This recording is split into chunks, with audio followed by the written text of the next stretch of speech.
महाराष्ट्र में एनसीपी अजीत पवार गुट ने 38 उम्मीदवारों की पहली लिस्ट जारी की है। अजीत पवार बारामती से चुनाव लड़ेंगे तो सिटिंग विधायक नवाब मलिक का नाम इस लिस्ट में नहीं है। देखिए डिटेल रिपोर्ट। एनसीपी के 38 उम्मीदवारों में 95% सीटिंग विधायक शामिल हैं।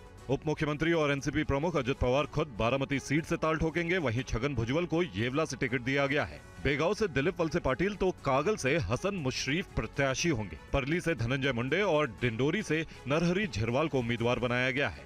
अहिरी से धर्मराव बाबा आतराम, श्रीवर्धन से अदिति तटकरे तो अमलनेर से अनिल भाईदास पाटिल को टिकट दिया गया है। सीटिंग विधायक और पूर्व मंत्री नवाब मलिक का टिकट काट दिया गया है तो नवाब मलिक की बेटी सना को भी एनसीपी ने टिकट नहीं दिया है।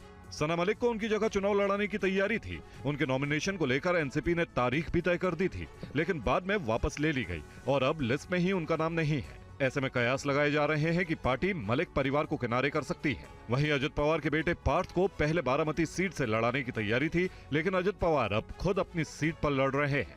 छगन भुजबल येवला सीट से ही लड़ते रहे हैं, लेकिन मराठा आंदोलन के दौरान टारगेट पर आने के बाद उनके लिए ये सीट कितनी चुनौती पेश करेगी, ये भी बड़ा सवाल है। अब यूपी उपचुनाव से जुड़ी खबर देख लेते हैं। फूलपुर विधानसभा सीट से समाजवादी पार्टी के प्रत्याशी मुश्तबा सिद्दीकी ने आज नामांकन भर दिया। ये सीट कांग्रेस को देने की अटकलें लगाई गई थी। तस्वीरें फूलपुर सीट से समाजवादी पार्टी के प्रत्याशी मुश्तबा सिद्दीकी के नामांकन की है। उन्होंने आज समाजवादी पार्टी के राष्ट्रीय महासचिव इंद्रजीत सरोज की मौजूदगी में नामांकन दाखिल किया। ये सीट कांग्रेस से समाजवादी पार्टी मांग रही थी। सूत्रों के मुताबिक कांग्रेस आलाकमान से समाजवादी पार्टी की बात भी हुई थी। तभी से ये उम्मीद जताई जा रही थी कि समाजवादी पार्टी ये सीट कांग्रेस को दे सकती है, लेकिन समाजवादी पार्टी के उम्मीदवार मुश्तबा सिद्दीकी के नामांकन ने सभी अटकलों को विराम लगा दिया। नामांकन के बाद समाजवादी पार्टी के प्रत्याशी मुश्तबा सिद्दीकी ने कहा कि हाईकमान से कोई संदेश नहीं मिला। 10 साल से केंद्र में यूपी में दोनों जगह सरकार बना है, लेकिन उसका कोई लाभ उनको नहीं मिला। इसलिए इस बार जनता पूरी तौर से पीडीए जो बनाया गया है पूरी तौर से आप समझ लीजिए कि उसमें समाजवादी पार्टी में जुड़ चुका है। मुश्तबा सिद्दीकी ने कहा कि वो इंडिया गठबंधन के संयुक्त प्रत्याशी के रूप में उपचुनाव लड़ेंगे। गठबंधन के दलों का भी उन्हें पूरा सहयोग मिल रहा है।